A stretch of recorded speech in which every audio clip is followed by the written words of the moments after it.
رسول اللہ صلی اللہ علیہ وسلم کی وفات کے بعد امت میں جو پرابلم کریٹ ہوئی ہے، جس کو سقیفہ بنی سعدہ کا بھی نام دیا جاتا ہے، اور خلافت کا مسئلہ چھڑا ہے، تو اس میں اہل تشیع کا تو موقف یہ ہے، ان کے تو تمام اس پہ تقریباً ان کا اجماع امت ہی ہے شیعہ کا، کہ رسول پاک صلی اللہ علیہ وسلم نے حضرت علی کو واضح بنا دیا تھا.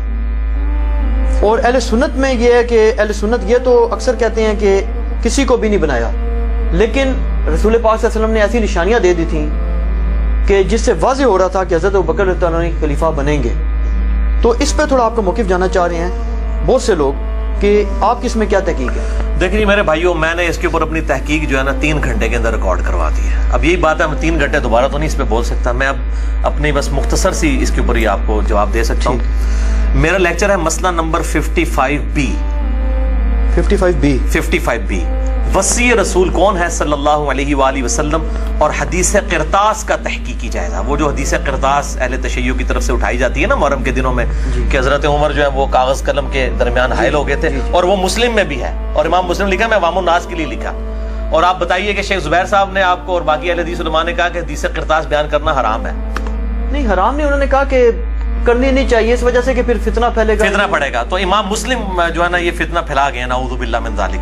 اب ظاہر ہے کہ پھر آپ کو بخاری مسلم کے ترجمے نہیں کرنے چاہیے تھے. آپ جب ترجمے کریں گے تو آپ نوٹس بنائیں گے کہ آپ یہ والی حدیثیں پڑھنی ہیں، ہم سے نوٹس بنوائے. عوام تو پڑھے گی، تو عوام پھر جواب لینے کے لیے آپ کے مولویوں پاس جائے گی. ویسے تو ان کے پاس انکمپیٹنٹ ہے، یہ جواب دے ہی نہیں سکتے، اس لیے کہتے ہیں باتیں نہیں کرنی چاہیے.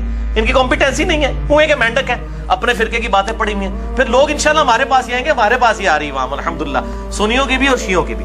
تو میرے بھائی وہ میں نے لیکچر ریکارڈ کروا دیا. وصی رسول کون ہے؟ میرا یہ ہے صلی اللہ علیہ وسلم، میرا یہ موقف ہے کہ وصی رسول نہ تو سیدنا ابوبکر الصدیق رضی اللہ تعالیٰ عنہ ہے، اور نہ سیدنا علی رضی اللہ تعالیٰ عنہ ہے وعلیہم السلام. پھر کون ہے؟ بلکہ وصی رسول جو ہے قرآن پاک ہے. یہ میں نے ثابت کیا ہے ایز فار ایز آپ صلی اللہ علیہ وسلم کی تعلیمات از کنسرنڈ قیامت تک کے لیے.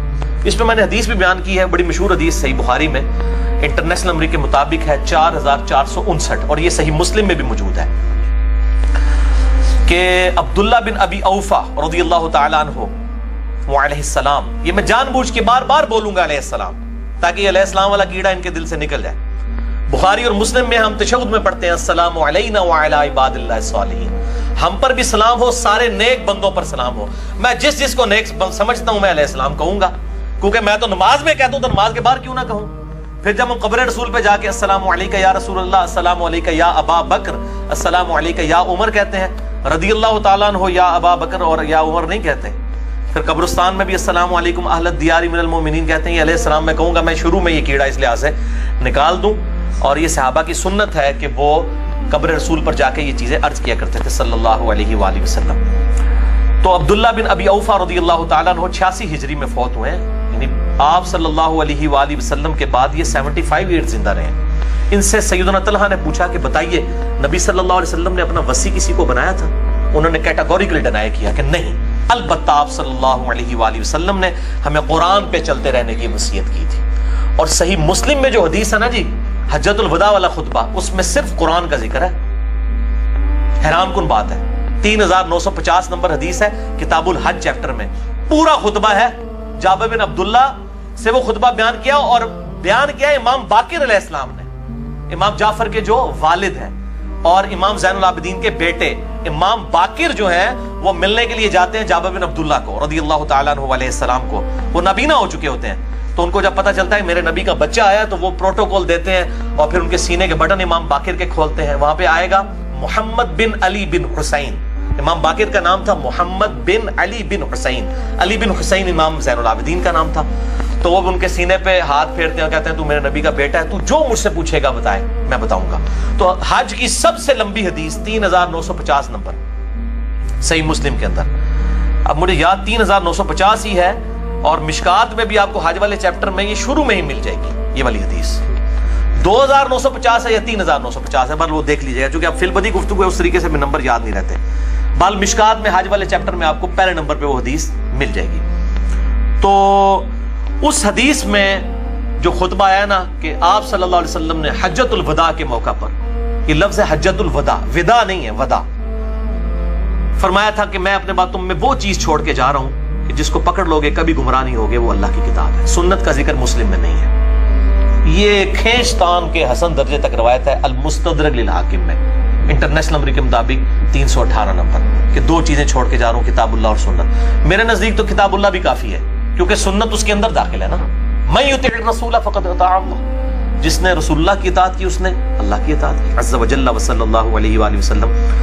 تو اس حدیث میں کتاب اللہ کا ذکر موجود ہے، وصی رسول جو ہے وہ کتاب اللہ ہے، حضرت عبداللہ ابن ابی اوفا کے تحت۔ بہرحال جو پولیٹیکلی وصی رسول خلیفۃ الرسول، اسی دیکھیں ہم اہل سنت بھی خلیفۃ الرسول حضرت ابوبکر صدیق کو کہتے ہیں رضی اللہ تعالیٰ، وصی رسول نہیں کہتے ہیں، خلیفۃ الرسول یعنی آپ کے بعد خلیفہ چنے گئے، ٹھیک ہے۔ صحیح مسلم میں حدیث ہے، اما عائشہ رضی اللہ تعالیٰ عنہ سے پوچھا گیا کہ بتائیے نبی صلی اللہ علیہ وسلم اگر اپنا وصی کسی کو بنا کے جاتے پولیٹیکلی کس کو بناتے؟ انہوں نے کہا میرا خیال ہے کہ ابو بکر کو بناتے ہیں۔ پوچھا اس کے بعد، کہا کہ عمر کو۔ پوچھا اس کے بعد تو کہا کہ ابو عبیدہ ابن جراح کو۔ یہ حضرت اما عائشہ خود کہہ رہی ہیں، ورنہ وہ کہتے ہیں میرے باپ کو بنا کے گئے، مجھ سے سوال کیوں کرتے ہو؟ ٹھیک ہے، اس لیے کہ صحیح بخاری میں حدیث ہے انٹرنیشنل نمبر کے مطابق 4460 نمبر، اما عائشہ کہتی ہیں نبی صلی اللہ علیہ وسلم کی وفات میری گود میں ہوئی ہے، آپ نے کسی کے لیے کوئی خلافت کی وصیت نہیں کی ہے۔ باقی جو انڈائریکٹ نکالتے ہیں نا جی مصلی پہ کھڑا کر دیا تھا، تو آپ صلی اللہ علیہ وسلم کے مصلی پہ صرف حضرت ابو بکر نہیں کھڑے ہوئے ہیں، سیدنا ابو بکر سیدنا علی نے بھی نمازیں پڑھائی ہیں۔